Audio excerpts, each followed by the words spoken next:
always thought I would enjoy a well-deserved retirement. It's ironic to work all my life as an accountant, only to count every penny in my wallet in my old age.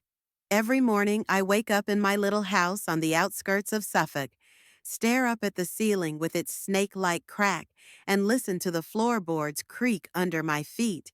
I'm 65 and I'm Hetta Barkley, a mother who has tried to be perfect for too long. It's a particularly dank morning. November fog envelops Suffolk like a gray blanket, and my joints ache more than usual. I make my tea habitually, adding 1 spoonful of sugar instead of 2, the little compromises that make up my life. On the fridge is a magnet of palm trees and blue water that I bought 5 years ago at the gift store. Hawaii, a dream I've been putting off my whole life for later. This day is no different than any other. I'm putting on my old cardigan the color of burnt ochre and starting to make breakfast when the phone bursts with a ringing. Winifred, my only daughter, the one everyone calls Winnie. Mom, Brooks and I are coming over to your house tonight. I hear a note in her voice that I've learned to recognize over the years. She wants something. Sure, honey. I'll bake your favorite apple pie. I reply, knowing she won't even touch it, claiming she's watching her figure. Don't bother, we'll have dinner at home. There's just something we need to discuss. After our short conversation, I sit down in a chair by the window and watch the neighbor's cat hunting in my garden. We once had a cat too, a ginger Pinkerton. Winnie adored him until she grew up and decided she was allergic to fur. Pinkerton disappeared within a week of her declawing. I never asked what happened. I leaf through an old photo album that I only pull out when I'm sure no one is coming. The faded pictures show a young woman with a baby. It's hard to believe that this happy mother is me. After Albert, my husband, died when Winnie was only 7, I was left alone with a mortgage, bills, and a child who refused to understand why Daddy wasn't coming back. I had to work overtime to make ends meet. The small accounting firm where I worked for 38 years became my second home, and my coworkers became the family I never truly had. I missed school plays, parent-teacher conferences, birthdays. Winnie never said she was offended, but I could see it in her eyes. Over time, resentment turned to cold indifference. When Winnie turned 18, she announced that she wanted to study art history. I sold my grandmother's silver sets to pay her tuition. In her second year, she dropped out of university, declaring that it was not her path. The money disappeared, as did many of my other savings spent on her whims. At 23, she brought Brooks Tanglewood into the house, a tall man with expressive eyebrows and a firm handshake. I remember him looking around our modest home as if appraising the property. His eyes lingered on the only thing of value, the antique clock I had inherited from my great-grandfather. How rare, he exclaimed then. Such things are worth a fortune at auctions. They got married after 6 months of acquaintance. I paid for the wedding, another crack in my pension fund. For Winnie's white dress, I gave up a trip to Scotland I'd dreamed of for 10 years. Winnie and Brooks live in the Suffolk suburbs, in a house for which I made the down payment. Brooks calls himself an entrepreneur, but his business ideas change more often than the weather in England. Winnie works at a contemporary art gallery, but complains more about the director than talks about the paintings. Every month they come to me with new problems and old excuses. The car broke down, the roof leaks, the investment didn't work out. And each time I open my skinny wallet, pulling out the last of my bills to help a daughter who long ago stopped giving thanks. In the evening, at 7 sharp, their silver sedan stops in front of my house. I stare out the window, watching Winnie fix her makeup in the mirror, and Brooks drum his fingers impatiently on the steering wheel. They take their time getting out of the car, and I know why. They're discussing strategy. How best to approach the money question this time. The doorbell breaks the silence of the house. I open the door and Winnie kisses the air next to my cheek. She smells of expensive perfume that I could never afford. Mom, you look tired, she says instead of greeting me. Are you taking the vitamins I brought you? Brooks hugs me, too tightly, as if trying to force the air out of my lungs. Hetta, how is our favorite mother-in-law doing? I let them into the house, offer them tea. Vinny wrinkles his nose at my old cups with chipped edges.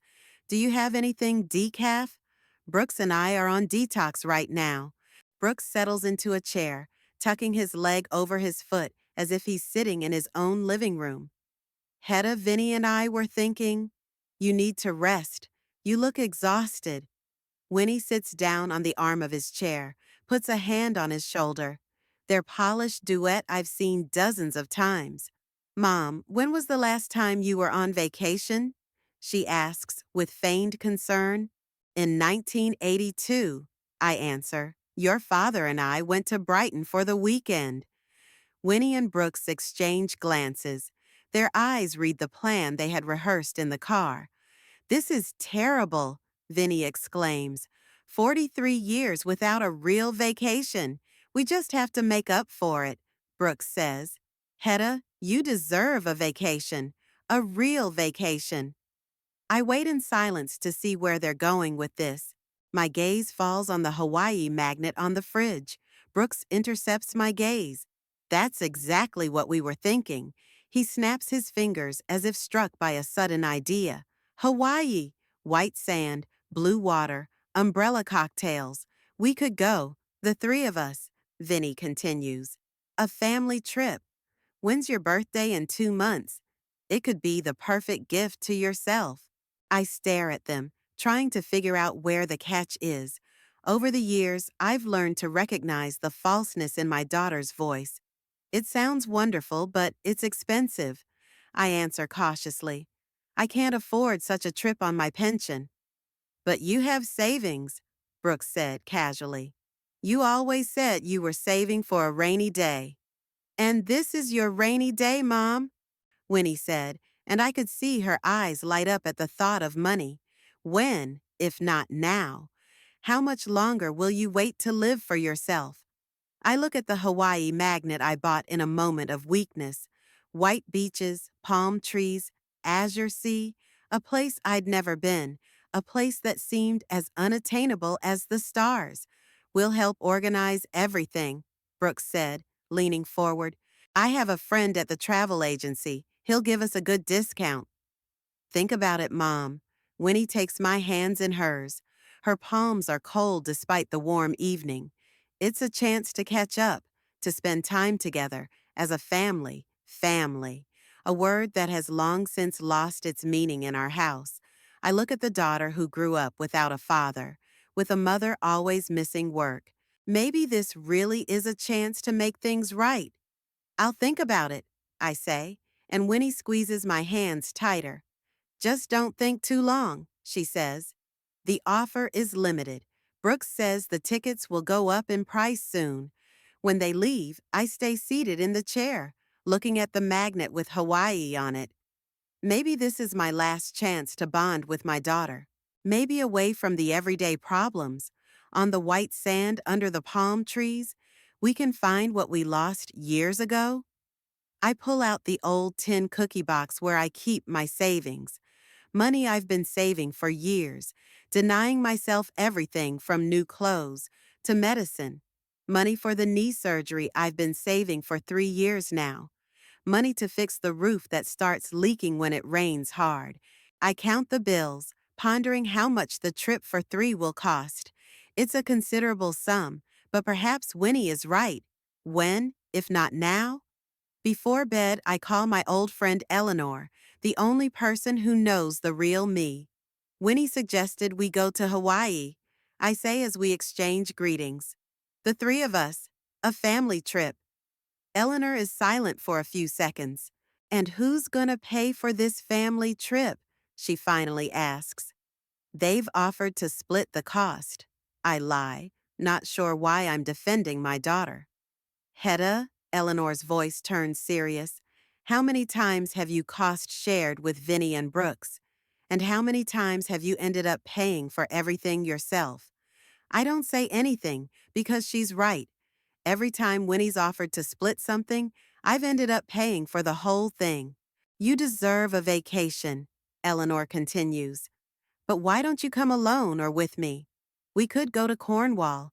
It's not as exotic as Hawaii, but it's a lot cheaper. I'll think about it, I say, but deep down, I know I've already made up my mind. At night, I dream of Hawaii. I'm standing on the ocean, and the warm waves are lapping at my feet.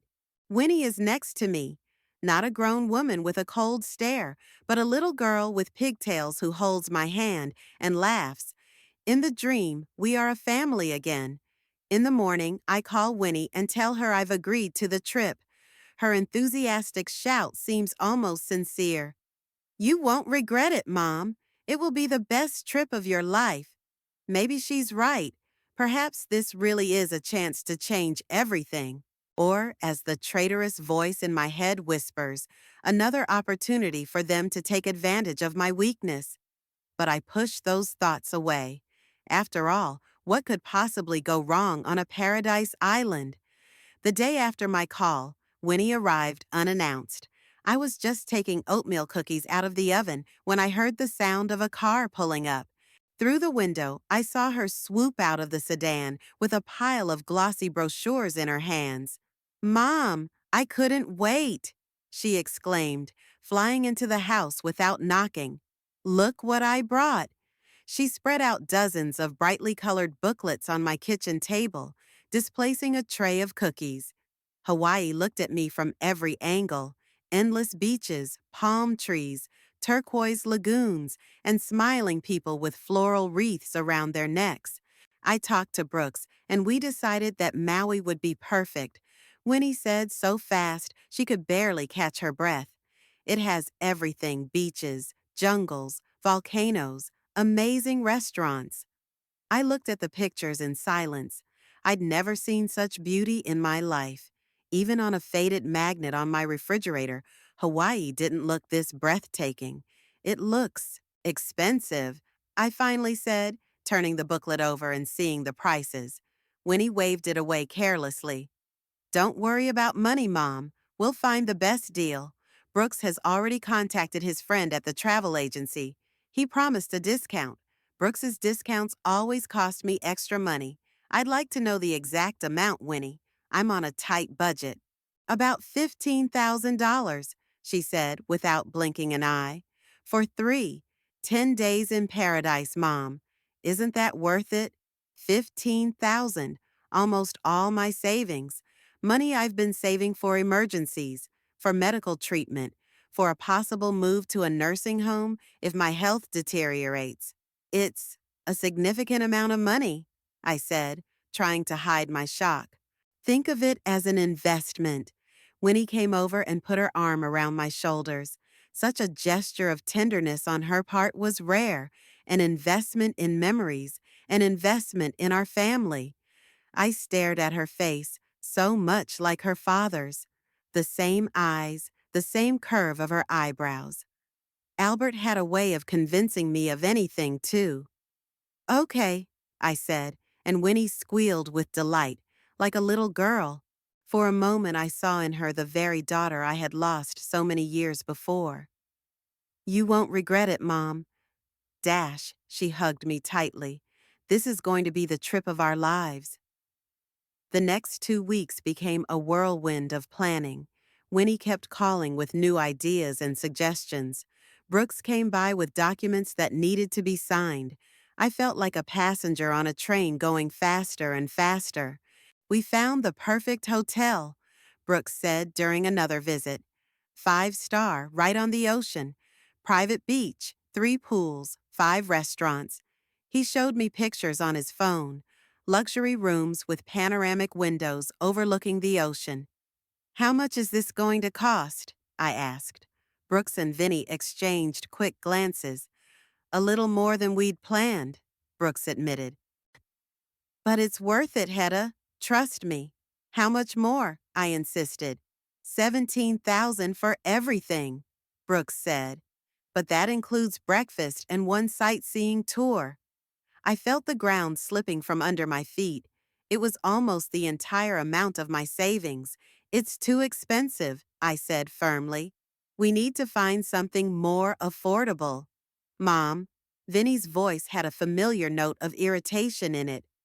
We don't fly to Hawaii every day. If we're going to do this, we have to do it right. Besides, Brooks added, it's high season. Prices are inflated everywhere. My friend gave us a huge discount. In normal times, this package would have cost a third more. I looked at the pictures again. It really did look like paradise.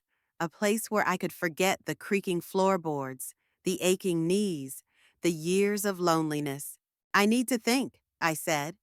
Think fast, Mom. Winnie rolled her eyes. The offer is limited. If we don't book now, the rooms are gone. That night I called Eleanor again. $17,000, I said, and even through the phone I could feel her shock. For 10 days in Hawaii. Hetta, that's crazy, Eleanor exclaimed. You could travel 6 months in Europe for that kind of money. I know, I sighed, but Winnie was so excited about the idea. I haven't seen her this happy in, I don't know how many years. Don't let them manipulate you. Eleanor's voice became serious. If you want to go to Hawaii, go, but find a more reasonable option and split the cost equally. I knew she was right. But the next day, when Winnie called to ask about my decision, I heard myself saying, okay, let's book that hotel. A week later, the amount had risen to $19,000. Brooks attributed it to currency fluctuations and additional hotel fees. I didn't argue anymore. Something inside me had resigned myself to the fact that this trip would eat up all my savings. We need to get you a travel card, Brooks said. No currency conversion fees. I can just withdraw cash. I objected. It's dangerous to carry that much cash in Hawaii. Brooks shook his head. Trust me, Hetta. I know what I'm doing. So there I was at the bank, opening a new card to which I transferred the rest of my savings, $20,000. Money I'd been saving all my life, denying myself small pleasures. Brooks will handle all the payments, Winnie explained. He knows finances better than you and I do. She said it so confidently that I didn't bother to remind her of my 38 years of experience as an accountant. But it wasn't all bad. Winnie started coming over more often, bringing new catalogs of resort wear. We picked out swimsuits, beach dresses, sun hats together. You need to look stylish, Mom, she said, setting aside the more modest designs I'd chosen. In Hawaii, everyone dresses brightly. One such day, as we were paging through catalogs, Winnie suddenly said, You know, Mom, I'm glad we're going together. I feel like we've been, distant. I looked up at her, surprised at this sudden candor. Yes, I agreed quietly. We have. It's my fault. Winnie lowered her gaze. I know I haven't always been a grateful daughter. I kept silent, afraid of spoiling this moment of intimacy I'd been waiting for. Things changed after Dad died, she continued. You were always at work, and I was the angry little girl who didn't realize you were doing all this for me. Winnie, I took her hand. I always wanted the best for you. I know, she squeezed my hand in return, and I want to make it right. This vacation is our chance to start over, like a real family. That night, I cried with happiness. For the first time in years, I felt that I had sacrificed everything for my daughter for a reason. That maybe all was not lost. Time flew by quickly. I was only a week away from leaving when I noticed the first oddities. Winnie started coming less often and canceling our appointments on various pretexts. Brooks, who used to call almost every day to discuss the details of the trip, was suddenly unavailable.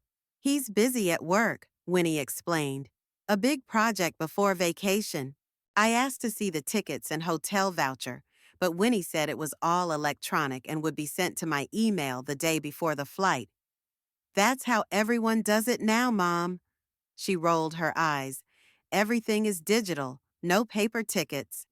3 days before I left, I called the hotel on Maui to see if they had airport shuttle service. The front desk girl spent a long time looking for our reservation and then informed me that she couldn't find any records in the name of Barkley or Tanglewood. Perhaps the reservation was made through a tour operator, she suggested. In that case, it might be under a different name. I called Winnie as soon as I hung up. The hotel doesn't have our reservation, I said without preamble. What? I could hear the surprise in her voice. There must be some mistake. Brooks booked everything a month ago. They checked under every name they could think of. There's nothing. Mom, don't panic. Winnie's voice had a calming note in it. I'll contact Brooks and he'll sort it out. It's probably just a misunderstanding. An hour later, Winnie called back. Everything's fine, she said. Dash Brooks says there's a reservation. It's just in the system under the tour operator's name. He'd called the hotel and they'd confirmed it was okay. I was relieved, though somewhere deep inside me, a worry stirred. Could I talk to Brooks? I asked. I'd like to get some details. He's in a meeting right now, Winnie answered quickly. He'll call back later. Brooks never called back. Not that day or the next. The day before my flight, I still hadn't received any paperwork in the mail. When I called Winnie, she sounded annoyed. Mom, we agreed that you would entrust the organization to us. Why are you always double-checking? I just want to know what time we need to be at the airport, I explained, and what documents we need to bring with us. Be ready by 7 in the morning, Winnie sighed. We'll pick you up and take your passport, of course. We have everything else. I didn't sleep much that night. I packed and unpacked my suitcase 3 times, checking to see if I'd forgotten anything important. I packed sunscreen, a hat, the new swimsuit Winnie made me buy, sandals, summer dresses. I imagined walking on the beach, listening to the sound of the waves, watching the sunset over the ocean. How Winnie and I would be sitting in a restaurant, talking, laughing, catching up on all the things we'd missed over the years. How I would finally see the place I had dreamed of all my life. At dawn, I was completely ready. My suitcase was by the door. My passport was in my purse. My new hat was waiting to be picked up. I made breakfast, but couldn't swallow a bite with excitement. At 7:30, I heard the sound of a car pulling up. My heart beat faster. I rushed to the window and saw Brooks' silver sedan. My journey was beginning. I opened the door without waiting for the bell to ring. Vinny and Brooks stood on the doorstep, both wearing sunglasses despite the overcast morning. Behind their backs, I could see a car with suitcases already loaded. Ready for an adventure, Mom? Winnie asked with a smile that didn't affect her eyes. More than ready, I replied, feeling the excitement growing inside me. This was going to be an unforgettable trip. I didn't know how prophetic my words would be. The morning was overcast, but even the gray Suffolk sky couldn't dampen my mood. I was ready for the trip of a lifetime. My suitcase, bought especially for this trip, was waiting by the door. A new wide-brimmed straw hat lay on top. I imagined sitting under a palm tree with that hat on, sipping an exotic cocktail and watching the ocean. Brooks loaded my suitcase into the trunk and we hit the road. It took about 2 hours to get to Heathrow Airport, and there was a strange atmosphere in the car the whole time. Winnie was unusually silent, constantly checking her phone. Brooks turned on the radio, and the cabin filled with soft music, saving us the trouble of keeping up a conversation. Worried, Mom? Winnie finally asked, turning to me. A little, I admitted. I've never flown this far before. It'll be okay. She patted my arm. It's a long flight, but it's comfortable. We've booked good seats. I nodded, feeling the excitement building inside me. I couldn't believe I was finally going to see Hawaii, the place I'd dreamed of for so many years. And the paperwork? I asked, suddenly remembering that I hadn't gotten any confirmation of the reservation. Do you have our tickets? Brooks and Vinny exchanged quick glances. It's all electronic, Brooks answered, keeping his eyes on the road. It's on my phone. Can I see it? I asked. I'm driving now, Hetta. He frowned. You can look at it at the airport. I spent the rest of the drive looking out the window at the passing scenery. We passed villages and fields, and I thought about how far I would have to travel to get away from these familiar places. For a moment, anxiety gripped me. What if something happened to me in Hawaii? Who would be there for me besides Vinny and Brooks, who had been more strangers than family in recent years? But I pushed those thoughts away. This trip was going to change everything. Give us back what we'd lost. Heathrow Airport greeted us with hustle and bustle. I'd never been in such a huge and busy place. People of all ages and nationalities were rushing around with suitcases and bags. Flight announcements were in different languages, and screens were flashing flight information. Stay close, Mom, Winnie said, taking my hand. It's easy to get lost in here. We walked through the glass doors into the huge departure lounge. Brooks stopped, looking around. Okay, we need Terminal 3, he said, checking something on his phone. It's in another building. We need to take a shuttle. We headed toward the shuttle exit, and I felt my excitement growing. This was happening for real. I was really flying to Hawaii. The shuttle was crowded, and we had to stand holding on to the handrails. Winnie looked tense, constantly exchanging meaningful glances with Brooks. Is everything okay? I asked. Yeah, I'm just afraid we're going to be late for check-in, she said quickly. When we arrived at Terminal 3, Brooks stopped at the information board. Okay, we need to find our airline's check-in counter, he said as he studied the screen. What's our flight? I asked, trying to make out the information on the board. GA 420 to Los Angeles, and from there it's a connecting flight to Maui. Brooks answered. That's our counter over there. Let's go. We headed to the counter, where there was a small line already lined up. I noticed that everyone had printed tickets or documents on their phones that they were showing to the staff. I had nothing. Brooks, I called out quietly, can you show me our tickets? I'm a little worried. Brooks exchanged a glance with Winnie again. Give us a minute, Mom, Winnie said. We have something to discuss with Brooks. They stepped aside, leaving me with the suitcase. I could see them talking intensely about something. Winnie shook her head a few times, and Brooks gestured vigorously. Then they turned back to me, and I noticed at once that the expression on their faces had changed. Winnie looked guilty, and Brooks looked determined. Mom, Winnie began, not looking me in the eye. We have a little problem. My heart squeezed with a premonition of trouble. What kind of problem? The problem, Winnie fidgeted with the strap of her bag, is that we didn't have a ticket for you. I stared at her, not sure what she meant. What do you mean there was no ticket? We booked everything a month ago. There was a mistake in the system, Brooks interjected. We thought we had 3 tickets, but it turned out to be only 2. We only found out about it last night, Winnie continued, finally looking at me. We tried to fix the problem, but all the flights are fully booked. It's high season. I felt the ground go from under my feet. This couldn't be true. Not after everything we had planned. Not after all the money I had spent. But what about, I stammered, unable to find the words. What about all the plans we had made? What about the hotel? What about the $20,000 I'd paid? We'll pay you back, Mom, Winnie said quickly. As soon as we get back. It's only 10 days. But I don't understand. I felt tears coming to my throat. How could there be such a mistake? Why didn't you check everything beforehand? We did, Brooks insisted, but there was a glitch in the system. It happens. I looked at their faces and suddenly realized they were lying.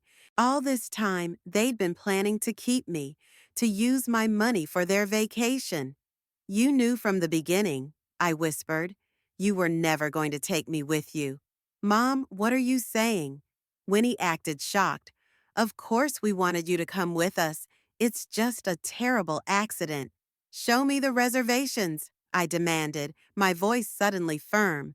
Show me the e-tickets. Brooks and Vinny exchanged glances again.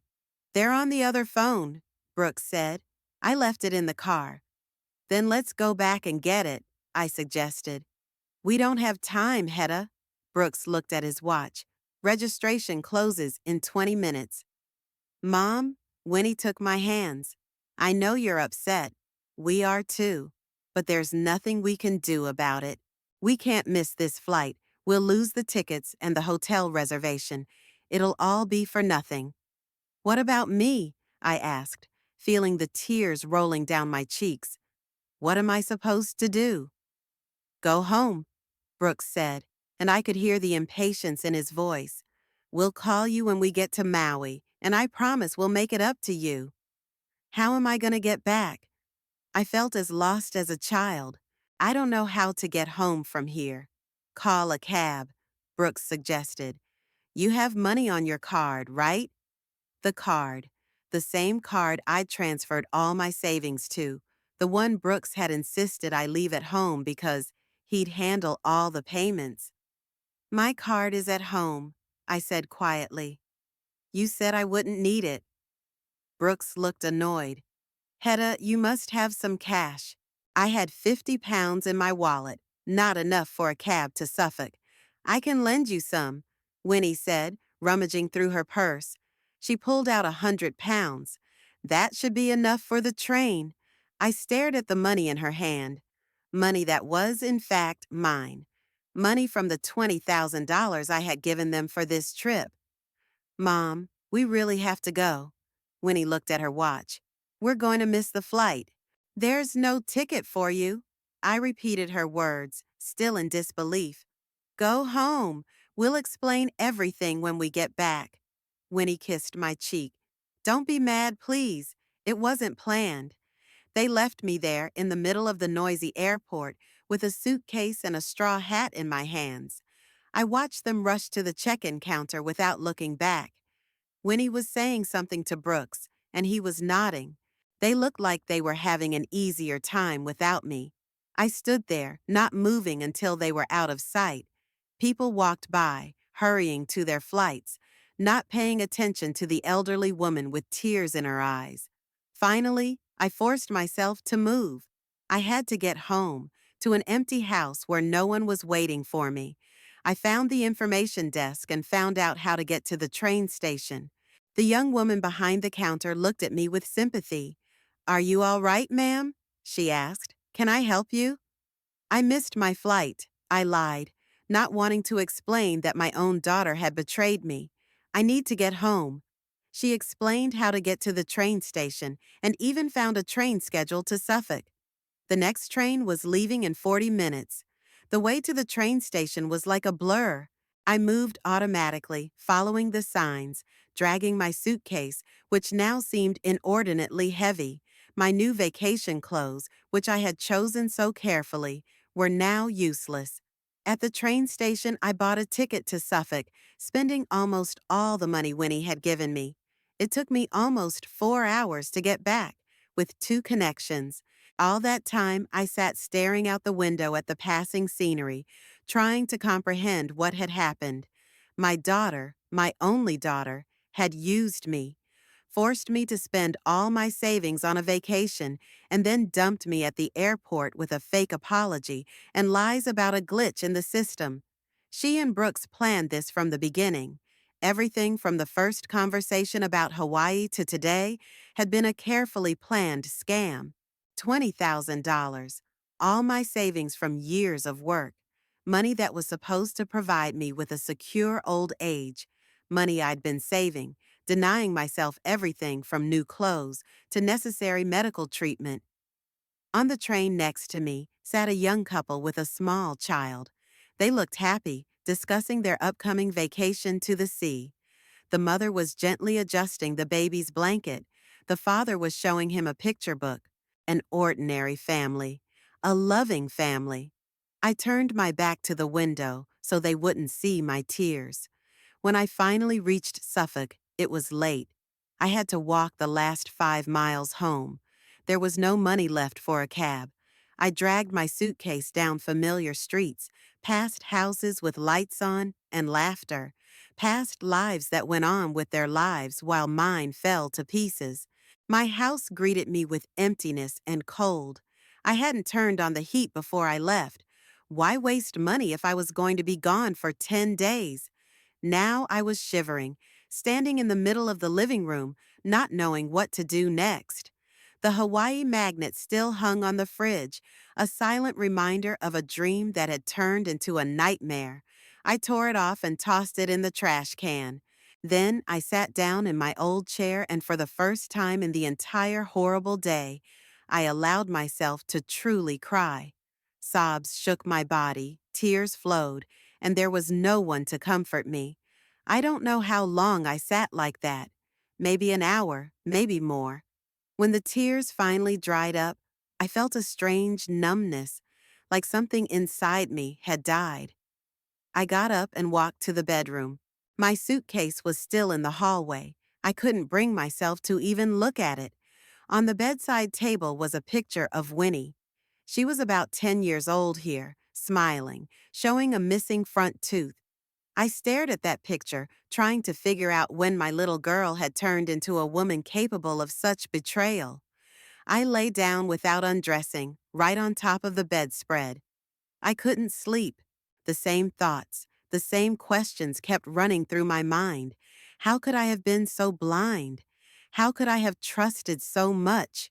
Why hadn't I listened to Eleanor, who had seen from the beginning that something was wrong? Eleanor, I should have called her, told her what happened, but not today. Today, I didn't even have the energy to talk to the one person who truly cared about me. In the middle of the night, I woke up from the cold. It was raining outside the window. The drops were drumming on the roof. And in one place, right above the bedroom, I could hear the distinctive drip, drip, drip. The roof was leaking again. The repairs that my savings should have been used for were now impossible. I got up, found an old bucket, and put it under the trickle of water dripping from the ceiling. Then I went back to bed, but I couldn't sleep. In the morning, I found myself sitting in the kitchen with a cup of cold tea. I didn't remember going downstairs or making the tea. I was moving on autopilot, trying to make sense of my new reality. I needed to check how much money was left in my accounts. Maybe it wasn't as bad as I thought. Maybe Brooks had really only used a fraction of my savings for tickets and a hotel. I found my phone in my bag to check the banking app. The screen showed 74 missed calls. I stared at the phone screen, not believing my eyes. 38 from Vinny, 23 from Brooks, the rest from numbers I didn't recognize. The first call had come last night, about 6 hours after they'd left me at the airport. The last one was 10 minutes ago. Something's happened. Something serious. For a moment, maternal instinct took over the hurt and pain of betrayal. What if something had happened to Winnie? What if they had an accident on the way to the airport? What if the plane? I shook my head, pushing the panicked thoughts away. No, if something really bad had happened, the police or the hospital would have called me, not a strange number. Besides, it was unlikely that Vinny and Brooks would be able to take turns calling me in the event of a disaster. The phone rang again in my hand. Vinny. I stared at the blinking screen, fighting the urge to answer and the urge to throw the phone out the window. Finally, after the fifth ring, I pressed the green button. Mom, finally! Vinny's voice sounded hysterical. Why didn't you answer? We're going crazy with worry. I remained silent, not knowing what to say. Anxiety? After what they did? Mom, can you hear me? She sounded annoyed. Yes, I answered shortly. Thank God. We thought something had happened to you. She spoke quickly, as if she was afraid I'd hang up. Did you get home? Is everything okay? Do you care? My voice sounded tired, not angry, just a statement of fact. Of course I care. You're my mother, Winnie was outraged. I've been calling you all night. Why? I asked simply. There was a pause on the other end of the line. What do you mean, why? Winnie finally said. I was worried about you. You didn't seem worried when you left me at the airport, I said, and for the first time in the entire conversation, there was emotion in my voice. Mom, we've already explained that it was a system error. It's not our fault there was no ticket for you. I almost laughed. She was still sticking to that ridiculous lie. Winnie, I said calmly, let's not. We both know there was no mistake. You and Brooks planned to leave me from the beginning, to take my money and fly away together. What? Her voice went up an octave. How can you say that? We would never. Then explain to me. I interrupted her. Why the hotel didn't have a reservation in my name. Why you wouldn't let me see the tickets. Why Brooks never showed me the reservation confirmation. I told you it was a mistake. Winnie was getting angry. We were shocked when we found out. And yet you flew, I said, leaving me at the airport with £100 for a cab, money which, by the way, was mine. We had no choice. She was almost shouting now. We couldn't miss the flight. We would have lost all the money. My money, I corrected, $20,000. There was another pause. Then Winnie spoke in a different tone, a softer, more ingratiating one. Mom, I know you're upset. I would be too. But we'll make it up to you, I promise. As soon as we get back, we'll make it up to you to the penny. I didn't say anything, and she continued. Actually, Mom, that's why I'm calling. We've had some, complications. That's it. The real reason for the 74 missed calls. What kind of complications? I asked, already knowing the answer. You see, Vinny's voice became even quieter, almost guilty. Everything here is very expensive, much more expensive than we expected. The hotel required a $1,000 deposit, which wasn't in the reservation. And yesterday we had an excursion, and the guide said the deposit didn't go through, and we had to pay on the spot. And the restaurant at the hotel. She stammered. There, even a simple breakfast costs as much as a dinner in a good restaurant in London. I listened, feeling a strange calm growing inside me. Everything was falling into place. What do you want me to do? I asked, though the answer was obvious. Mom, Winnie took a deep breath. We need money, another $3,000, maybe four. Otherwise, we won't be able to pay for the hotel and return tickets. I closed my eyes. Of course, that's why they'd been calling all night. Not out of concern for me, but because they needed more money. I don't have any money, Vinny, I said quietly. You took everything I had. Not everything, Mama, she said with insistence in her voice. You must have savings, or you could take out a loan, or you could borrow from someone. Eleanor, for example. I couldn't believe what I was hearing. After all they'd done, she still had the nerve to ask for more money. Winnie, I said, feeling something inside me finally break. I'm not giving you a penny. What? She clearly didn't expect that answer. No. But Mom, we're desperate. We're stuck in Hawaii with no money. You could contact the consulate, I suggested, or ask the hotel to contact the tour operator, or call the bank and request an emergency transfer. You have options. You don't understand. Winnie went into a screaming match. We need the money now. Today. Otherwise, we'll be evicted from the hotel. I'm sorry, I said, and I was surprised to realize that I was really sorry. Not for my refusal, but for the kind of people my daughter and her husband had become. I can't help you. Can't or won't.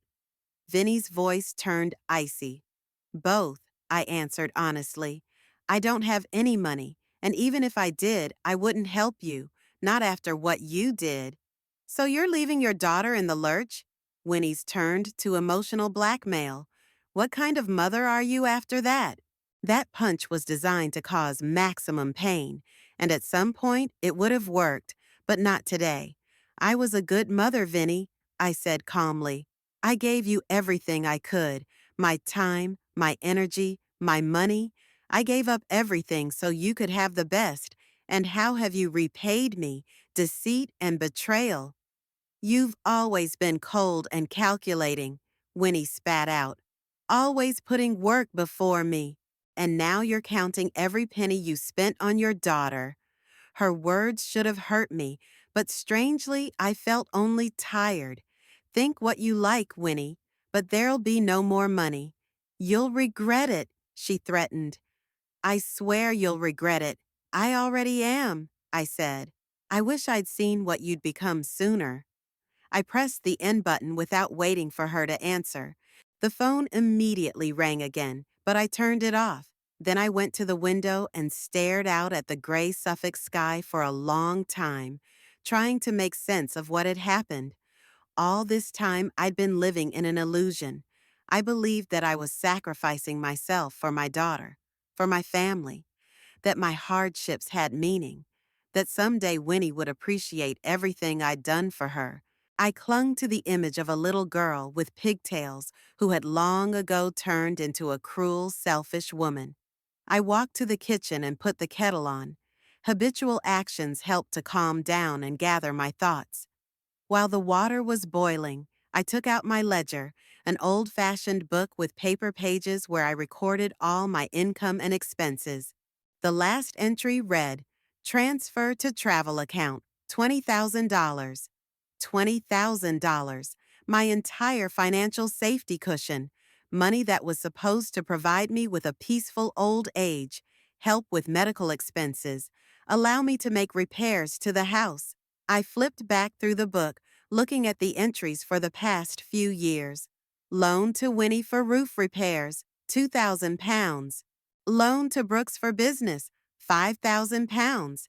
Paying off Winnie's credit card debt, £3,200.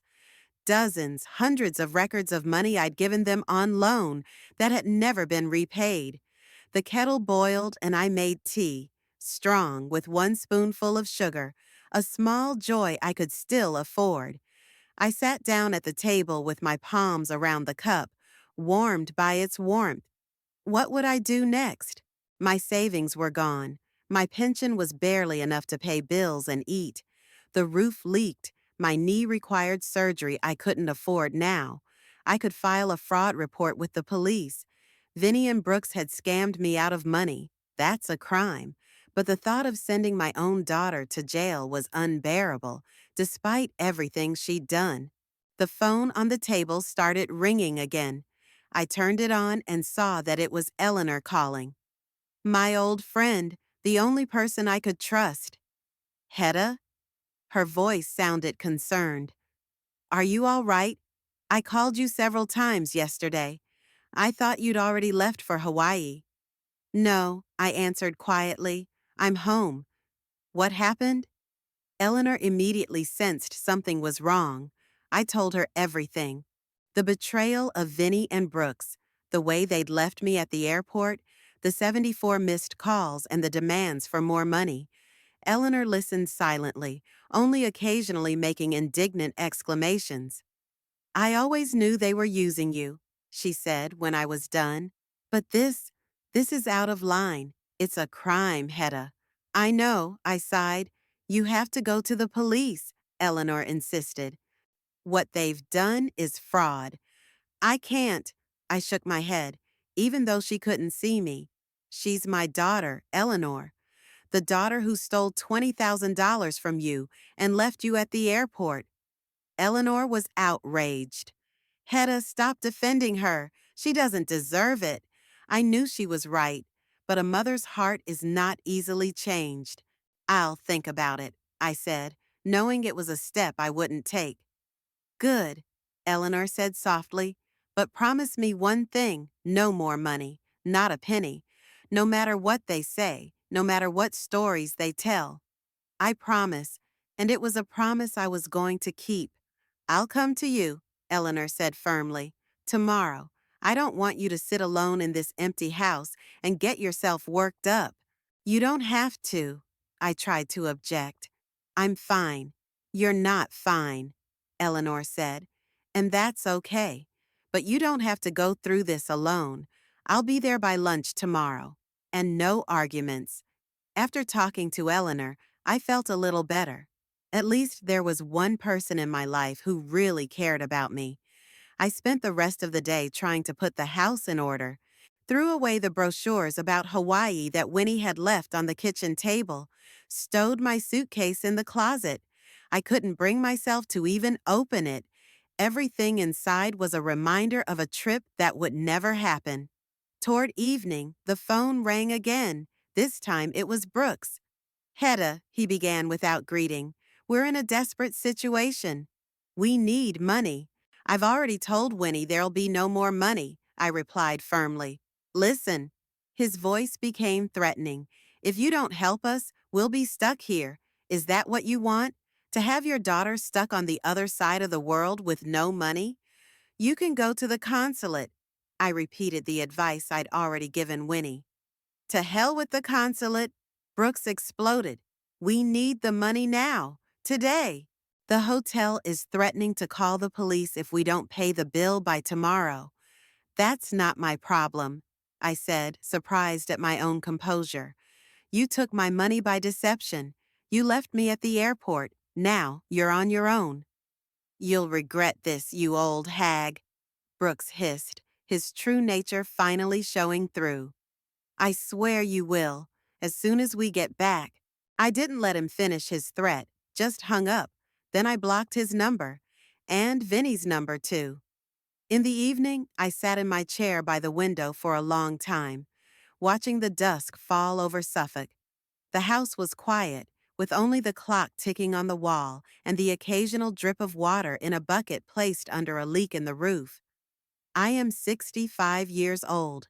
My savings have been stolen by my own daughter. My house is deteriorating. My health is deteriorating. What does the future hold for me? But strangely, despite all this, I felt an unusual sense of relief.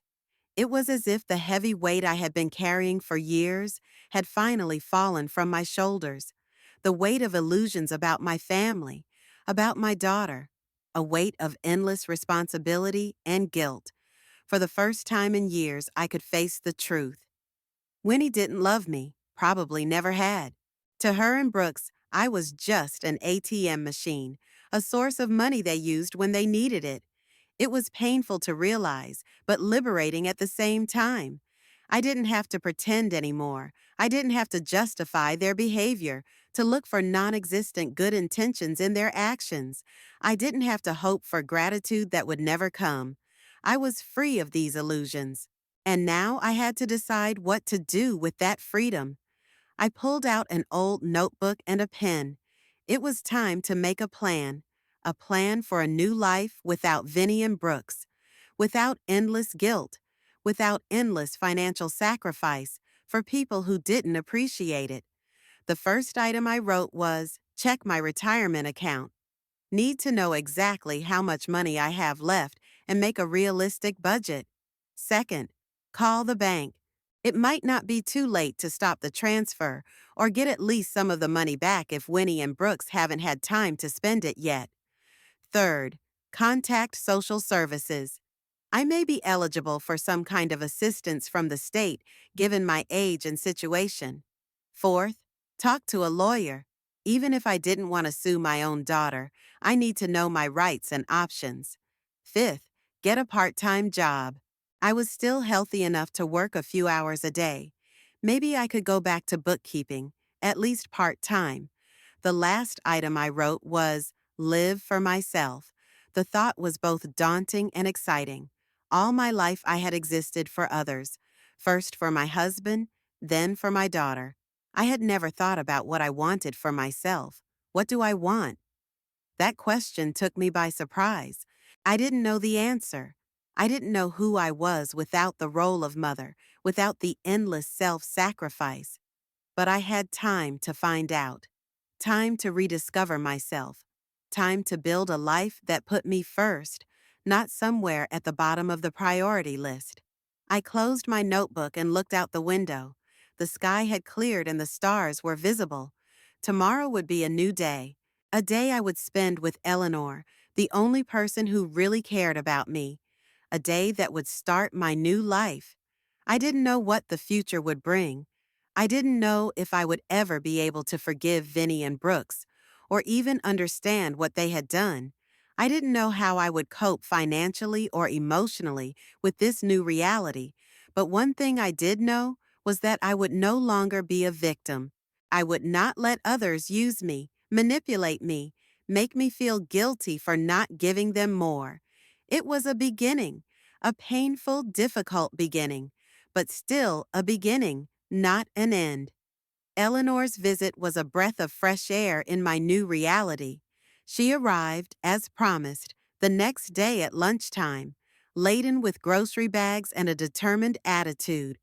"You've lost weight," she said from the doorway, looking me over critically. "And you look exhausted.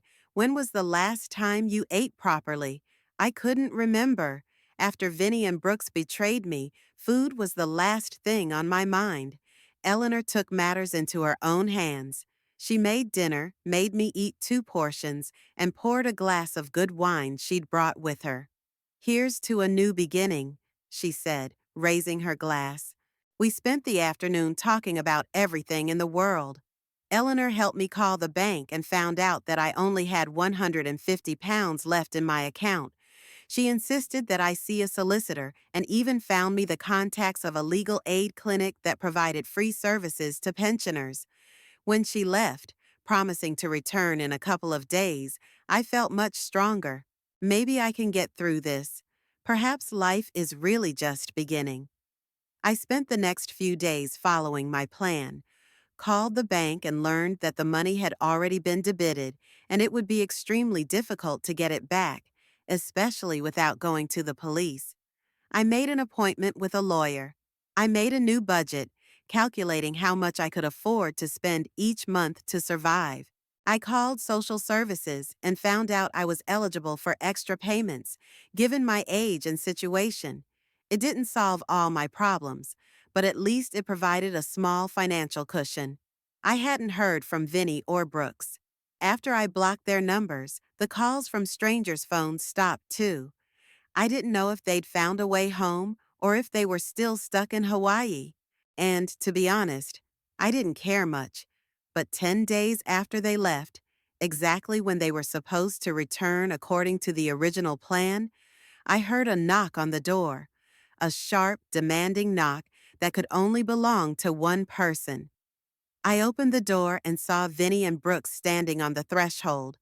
They looked tanned but exhausted. Vinny had dark circles under his eyes, and Brooks was unshaven and wrinkled, as if he hadn't slept in days. "You?" Winnie stepped forward, jabbing her finger at me. "You left us in the lurch." I stared at her in silence, noting that she was wearing a new dress that had obviously cost a lot of money, and a bracelet on her wrist that I hadn't seen before. "May I come in?" Brooks asked with feigned politeness. "Or are you going to kick us out like we kicked you out?" I opened the door wider, letting them in. They went into the living room, and Brooks immediately flopped into my chair, putting his leg over my leg like he was at home. "So," I began when everyone was seated, "you're back. Without your help," Winnie snapped at me. "We had to grovel to the consulate, ask strangers for help, use our last credit limit. All because you were too selfish to help your own daughter," Brooks added. I looked at them and felt strangely calm. A week ago, their words would have hurt me, would have made me feel guilty, but not now. "Am I selfish?" I asked quietly. "After you tricked me out of $20,000? After you left me at the airport? That was a system error." Winnie was still sticking to her lie. "How many times do I have to say it again?" "Winnie," I shook my head. "That's enough. We both know it's not true. You and Brooks have been planning to leave me from the beginning. Take my money and go on a luxury vacation together." "Bullshit," Brooks exclaimed. "Why would we do that?" "Because you wanted a luxury vacation but couldn't afford it." I answered simply. Because you're used to using me as an ATM machine. Because you are selfish, greedy people who see nothing wrong with stealing from an elderly woman. Your own mother? There was silence in the room for a moment. Vinny and Brooks exchanged glances, clearly unprepared for such a rebuff. You're going crazy, Mom, Winnie finally said. You need help. You're getting paranoid. Don't try to turn the tables. I remained calm. I'm in my right mind, and I'm finally seeing the truth. What truth? Brooks snorted. The truth that you've been using me for years, I said. Lured me out of money under various pretexts, knowing I wouldn't say no, borrowed it and never paid it back. Invented crises to get a little more out of me. That's not true. Winnie jumped to her feet. You were a terrible mother, always at work, never at home. You left me alone after Daddy died. You think it was easy for me to grow up with a mother who only cared about money? Here it is. The accusations I was always afraid of. The accusations that have made me feel guilty all these years. I worked to provide for you, I answered quietly. To make sure you had a roof over your head, food on the table, clothes, an education. I did the best I could as a single mom. You did the best you could? Winnie laughed bitterly. You missed my graduation because of work. You forgot my 12th birthday. You didn't even try to meet my friends at school. Every accusation was a blow, because there was some truth to them. I did miss her graduation. We had an audit at work, and I couldn't get an excuse. I had forgotten her 12th birthday. It had been a rough time. I was working on an important project and had completely lost track of the days. I rarely talked to her friends. By the time I got home from work, they were gone. You're right, I admitted. I wasn't a perfect mom. I made mistakes, a lot of mistakes. And I'm sorry, Winnie. I'm really sorry. My confession seemed to take her by surprise. She expected resistance, excuses, counter accusations, but not this. But you know what? I continued. I loved you with all my heart. Everything I did for you. Every extra hour at work, every overtime shift, it was all to give you a better life than I had. If you really loved me, you'd be there for me, Winnie said stubbornly, but she didn't sound so sure. Maybe, I agreed. Maybe I should have worked less and spent more time with you. Maybe I should have found another way. But I did what I thought was right at the time, what I thought was best for you. You didn't do anything for me. Winnie raised her voice again. You did everything for yourself, to feel like a good mother. If I was doing everything for me, I said quietly, I wouldn't have given you the last of my money all these years. I wouldn't have paid your bills, your loans, your repairs. I wouldn't have financed Brooks' dubious business ideas. I wouldn't have given you a down payment on a house. Brooks, who had been silent until then, suddenly intervened. Oh, so that's what this is about. You've been badgering us about money. You're counting how much you spent on your daughter. No, I shook my head. I didn't. Never. I gave and gave without expecting anything in return, without even asking for a simple thank you. I was happy to help you because I believed you were my family, that you love me as much as I love you. We love you, Mom, Winnie said, but her words sounded fake even to herself. No, Winnie, I smiled sadly. You don't love me. You love my money. You love what I can do for you, but not me. That's not true. But her objection sounded unconvincing. Then explain to me. I looked her straight in the eye. Why you decided to leave me at the airport? Why didn't you tell me the truth from the beginning, that you wanted to go alone? I would have given you the money anyway, Winnie. I always did. She was silent, unable to find an answer. Brooks nervously adjusted his shirt collar. We, Winnie began and stammered. We didn't think you'd agree to give us this much. Here it was, the truth, finally. And instead of asking honestly, you decided to trick me. I nodded. Make me believe I'm going too. Make me pay for everything and then dump me at the airport. That wasn't our original plan, Brooks interjected. We were going to take you with us, but then we realized the hotel was too expensive and we didn't have enough money for 3 people. So instead of finding a more affordable option, you decided to just get rid of me at the last minute. I finished for him. We panicked, Brooks admitted. We'd already booked everything, put down deposits. Canceling the trip meant losing money. My money, I reminded him. Yes, your money. Winnie suddenly exploded. Your goddamn money that you never stop reminding me about. As if we should be forever grateful for you doing your parental duty. Parenthood? I looked at her puzzled. Winnie, you're 39 years old. You have a husband, a job, a house of your own. I did my duty as a parent a long time ago. So now you're just leaving me? There were tears in her voice. Now that you no longer need me for your maternal ego, you're just cutting me out of your life? I looked at her and saw not a grown woman, but a little girl who is afraid of being abandoned. A girl who lost her father and was afraid of losing her mother. A girl who grew up with the belief that love was measured in gifts and money because her mother didn't have time for anything else. I'm not crossing you off, Winnie, I said softly. I just won't let you use me anymore. I won't tolerate your lies, manipulation, and disrespect. I won't finance your life to the detriment of my own. So you're putting conditions on your love?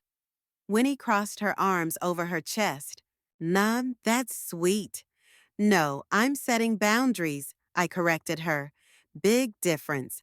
I will always love you, Winnie. You're my daughter. But I will no longer sacrifice myself for a man who doesn't appreciate that sacrifice. Hetta, Brooks intervened, suddenly changing tactics. His voice became soft, almost ingratiating. We realize we made a mistake. We should have been honest with you from the beginning. But we can fix it. We'll pay you back, I promise. When? I asked directly. Soon, he answered evasively. As soon as I close the deal I'm working on. It's a big project, Hetta. Very promising. The same promises, the same vague deadlines, the same uncertain prospects. Nothing's changed. No, Brooks, I shook my head. I don't believe your promises anymore. Not yours, not Vinny's. What do you want from us? Winnie asked, and I could hear the irritation in her voice. Do you want us to get down on our knees and beg for forgiveness? I want my money back, I said. All $20,000, or at least the part of it you haven't spent yet.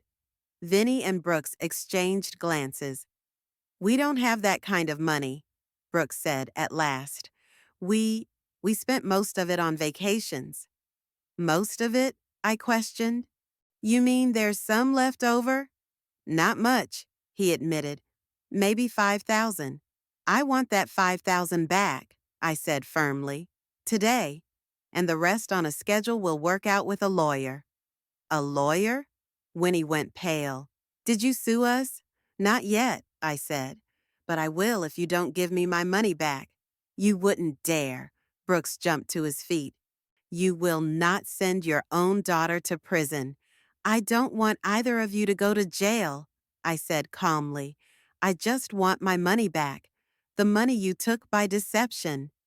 That's blackmail, Winnie exclaimed. No, it's consequences, I corrected her. For the first time in your life, you will face the consequences of your actions. And maybe that's the best thing I can do for you as a mother. Winnie looked at me as if she was seeing me for the first time. Maybe she was. Maybe she'd never seen the real me, just the image of a mother she'd created. You've changed, she said at last. Yes, I agreed. I have. And that's good. What do you want us to do? Brooks asked. And for the first time, I heard the uncertainty of a man out of control, not the confidence of a manipulator. I want my money back, I repeated, and I want you to leave me alone, at least for a while. I need space to think about our future, about whether I even want to have a relationship with you after everything that's happened. You're giving up on your own daughter? Winnie went on the offensive again, trying to make me feel guilty. No, Winnie, I looked her straight in the eye. I refuse to be in a toxic relationship that destroys me from being constantly manipulated, lied to, and used, from being the perpetual victim that you forced on me. I didn't impose any role on you. She resented me. You've always been the martyr. Perhaps, I agreed. Maybe it's my fault, too, that our relationship has become like this, but now I want to change it. And to do that, I need time and space. And what are we supposed to do in the meantime? Brooks asked sarcastically. Sit around and wait for you to deign to let us back into your life? You can do whatever you want, I replied, just without me and my money. Winnie stared at me for a long moment, and I could see a range of emotions in her eyes: rage, confusion, fear, and maybe even a glimmer of respect. Okay, she said finally. If that's what you want, we'll leave you alone. But don't come back later begging for forgiveness when you realize how lonely it is to be old and unwanted. It was a last-ditch attempt to hit me harder, but this time I was ready. I already know what it's like to be lonely, Winnie, I said quietly. I've been lonely all these years, even when you were around, because you were never really with me. You were only with my wallet. They left half an hour later, after a long argument about money. Brooks promised to wire $5,000 to my account within a week. I didn't really believe him, but I decided to give them a chance to make good before I went to a lawyer. When the door closed behind them, I felt a strange emptiness inside. Not grief, not regret, not anger, just emptiness, like something important had ended. A whole chapter of my life was over. I sat in my chair and stared out the window for a long time, watching the sun slowly set over the horizon. I am 65 years old, and I had just ended a relationship with the only close person I had, the person I had lived for all these years. It must have felt like the end of the world, like the loss of everything that made sense. But in a strange way, I felt relieved, like I'd shed a heavy weight I'd been carrying around for decades. For the first time in years, I could breathe. I could think about myself, about my desires, about my future without looking to Vinny, without the guilt and obligation. I was free, and that freedom was frightening and exhilarating at the same time. That evening, I called Eleanor and told her about my conversation with Vinny and Brooks. I'm proud of you, she said. You finally stood up for yourself. I feel like a terrible mother, I confessed, like I'd abandoned my own child. Hetta, Eleanor's voice became serious. Your child is 39 years old. She's a grown woman who needs to take responsibility for her actions. You didn't abandon her. You stopped letting her use you. That's different. I knew she was right. But a mother's heart doesn't easily yield to logic. What if she never came back? I asked quietly. What if I never see her again? Then it will be her choice, Eleanor said, and you'll have to honor it. But you know what? I think she'll come back.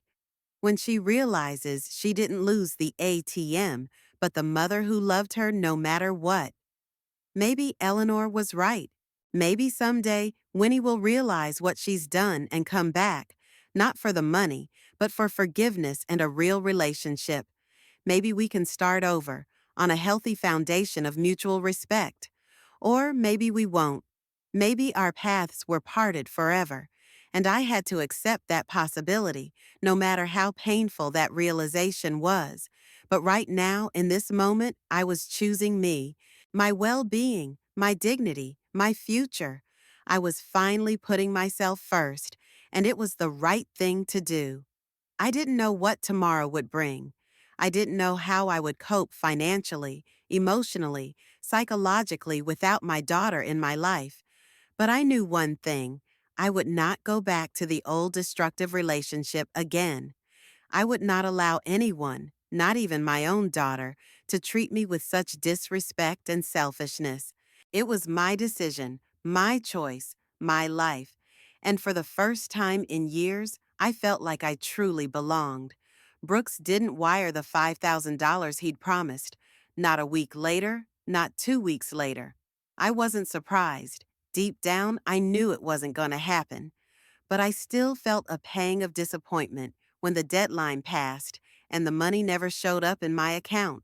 I called Winnie once to remind her of the promise, but her phone was disconnected. Brooks didn't answer his cell phone. They disappeared from my life as suddenly as they had burst into it the day they returned from Hawaii. At some point, I realized I didn't really want to get involved with them. Was the $5,000 worth the stress I was feeling at the mere thought of talking to them? Perhaps the best solution was to just let the situation go, accept the loss of the money, and move on. I gave up on the idea of litigation. The lawyer I consulted explained that the process could take months, if not years, and would require significant evidence of fraud. And given that I had voluntarily transferred the money to the card and had no written proof that it was a loan and not a gift, the chances were slim. Sometimes the best revenge is a happy life, Eleanor said when I shared my doubts with her. Use this situation as an incentive to start over, without them. So I decided to take her advice, to start a new life, a life for myself, not for others.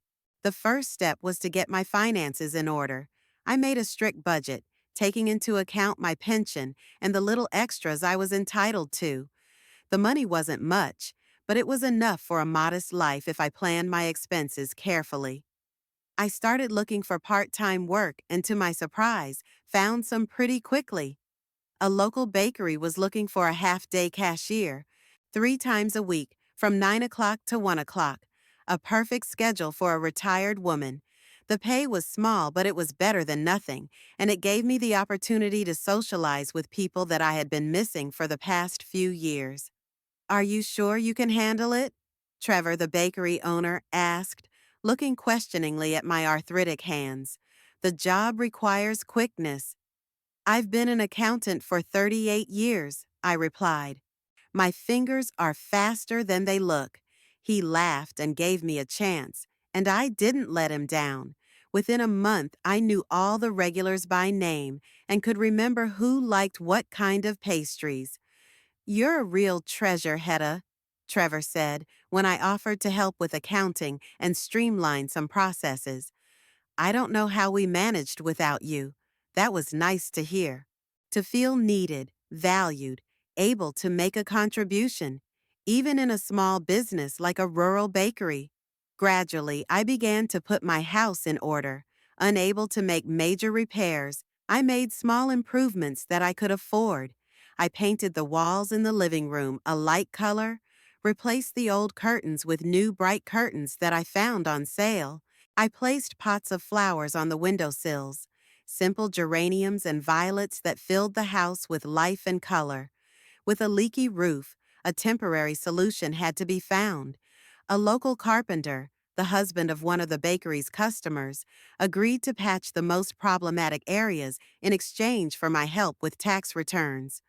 Barter is an ancient form of economic relationship that proved to be very effective in my situation. Eleanor came every week and we spent weekends together. Sometimes we just sat in the garden with a cup of tea. Sometimes we went to the flea market or to the movies.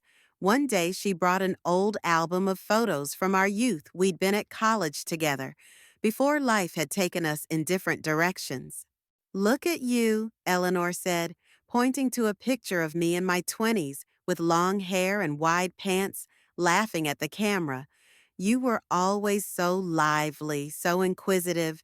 You wanted to see the whole world, remember? I remembered. Before I met Albert, before Winnie was born, before all the cares and responsibilities that gradually filled my life, I dreamed of traveling, of faraway countries, exotic cultures, adventures. What happened to that girl, Hetta? Eleanor asked quietly. She grew up, I answered. She became a wife, a mother, a widow. She forgot about her dreams because reality demanded all her attention. And now? Eleanor looked at me hopefully. Now that you're free of all those obligations, what's stopping you from remembering your dreams? This conversation got me thinking, what did I really want out of life now that I didn't have to take care of Winnie, please Brooks, be available to their needs all the time? I started making a wish list of simple, attainable things that could bring me joy: to visit a botanical garden in a neighboring town, to learn how to make real risotto, to read all of Jane Austen's books that have been sitting on my shelf unread for a long time, to go to a classical music concert. Gradually, I began to realize these desires. Every week, a new little adventure, a new experience. I signed up for an art class at the local community center, where I met a group of similar retirees looking for new hobbies and fellowship. There I met Harold, a 70-year-old widower with kind eyes and a passion for watercolor. He painted beautiful landscapes and patiently helped me when my first attempts proved clumsy.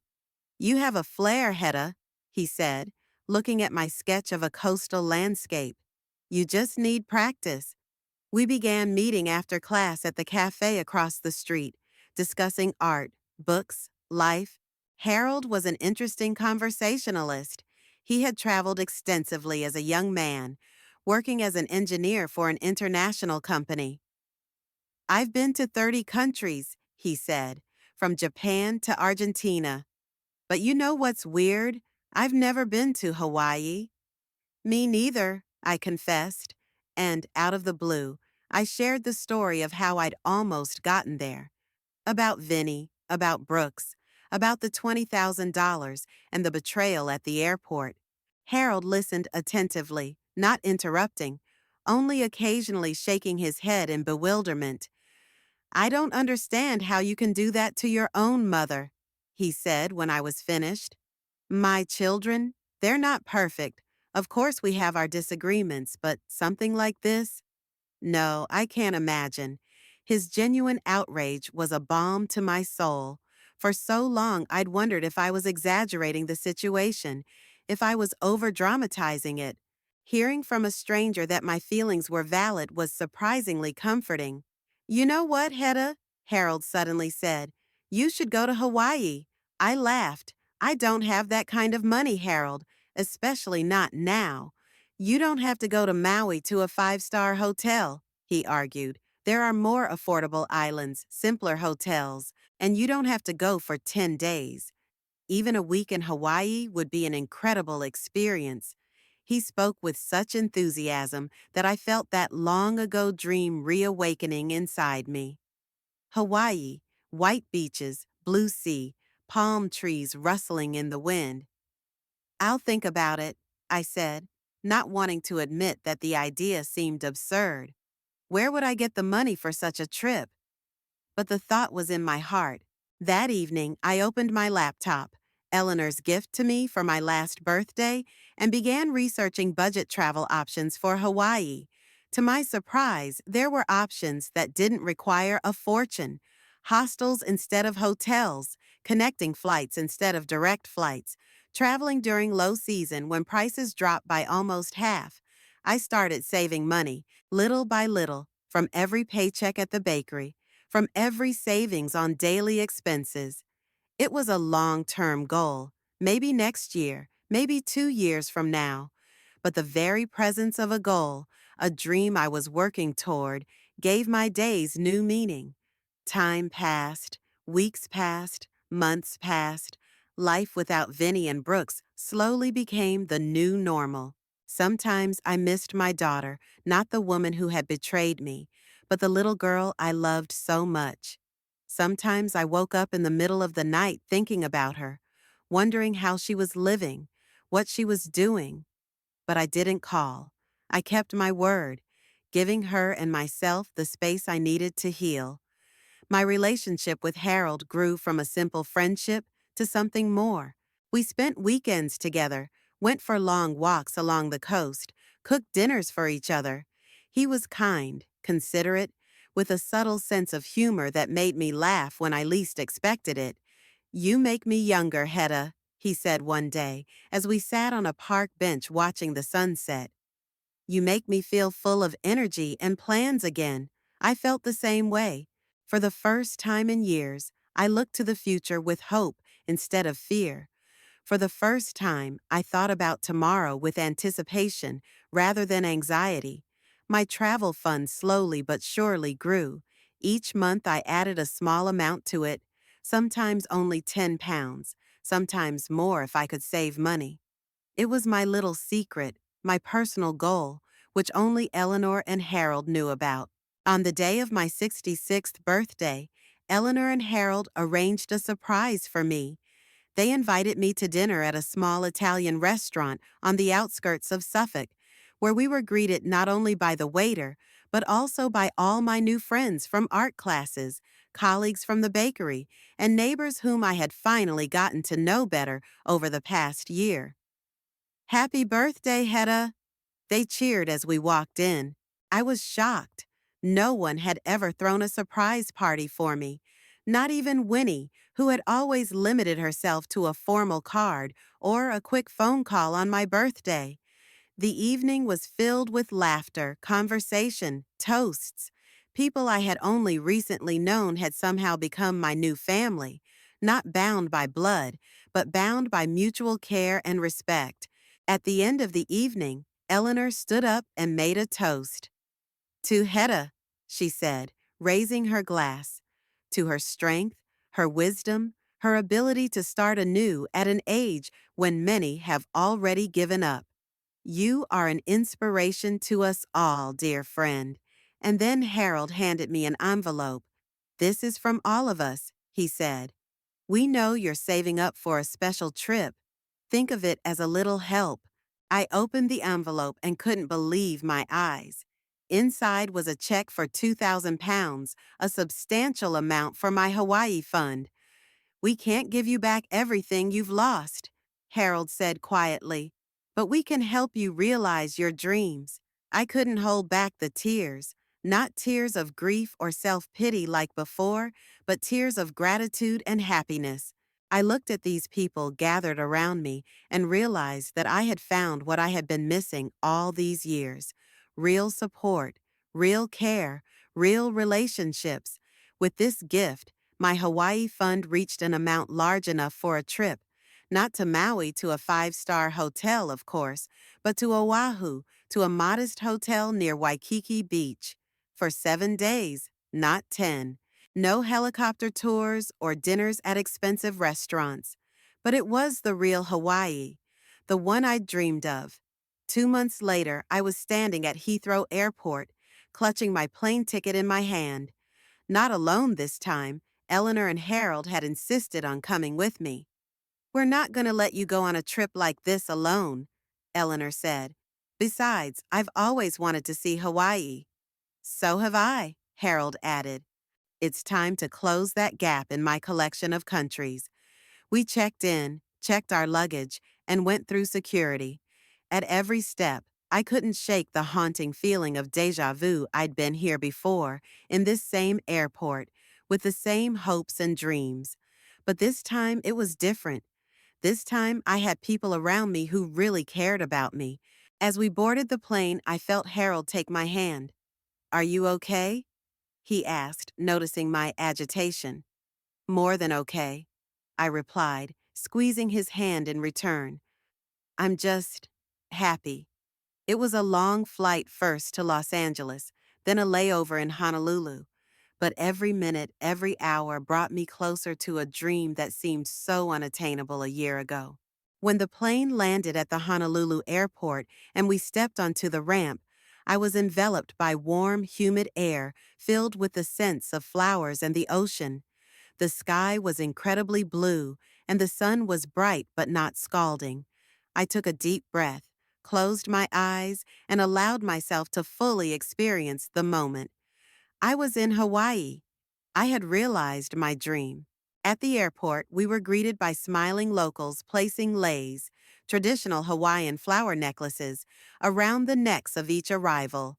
The smell of fresh plumerias, jasmine, and orchids was intoxicating. Aloha, a woman greeted us, placing a fragrant necklace around my neck. Welcome to Hawaii. Our hotel was modest but clean and cozy, with a balcony overlooking the ocean. Not the sweet Vinny and Brooks were talking about, but a place where I felt comfortable and happy.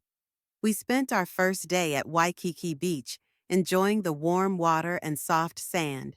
I sat under a palm tree, wearing my new wide-brimmed hat, watching Harold try to master bodyboarding under the guidance of a local instructor.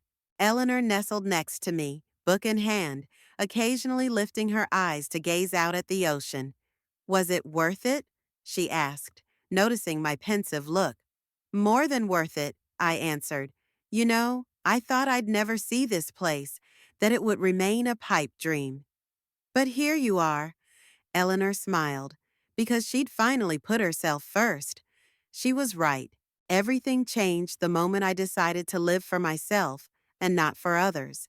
When I stopped being a victim and became the master of my life. In the evening, we had dinner at a small restaurant on the beach, watching the sunset coloring the sky in shades of pink and gold. The ocean was calm, with only light waves licking the sandy shore. Somewhere in the distance, Hawaiian music was playing, the soft sounds of the ukulele mingling with the sound of the surf. "Here's to new beginnings," Harold said, raising his glass of tropical cocktail. "And to the woman who taught me that it's never too late to start over." We clinked glasses, and I felt a tear roll down my cheek, not of grief, but of happiness.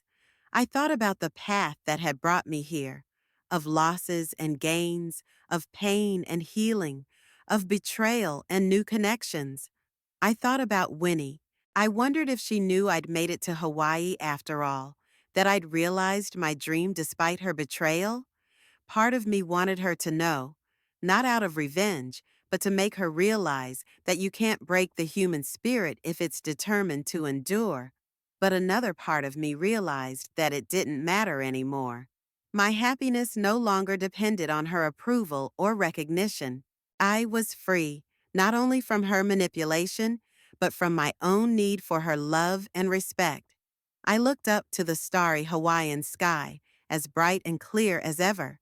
In that moment, I felt not like a 66-year-old woman with bad knees and an empty bank account, but a young girl who had once dreamed of seeing the world, a girl who had finally come back to me after so many years away. "Thank you," I said, looking at Eleanor and Harold, at the ocean, at the stars, at all this beautiful world that had opened up to me again. "Thank you for everything."